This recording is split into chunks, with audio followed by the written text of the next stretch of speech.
Okay, in the shop today we have a 2019 Ram 1500 Classic with a 5.7 Hemi. Customer complained of a clicking noise and an ABS light.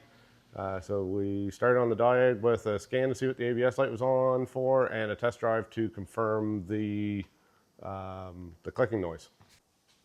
When we scanned it, we found a U1409, implausible left front wheel speed signal received, and C0030 left front tone wheel general signal failure as the issues as far as the codes go.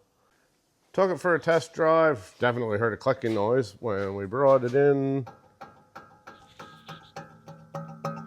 Pretty sure you shouldn't hear the noise or see the play. The bearing is just that bad that the well, it's about ready to part ways with the truck. So get that bearing replaced and it should fix all of the issues.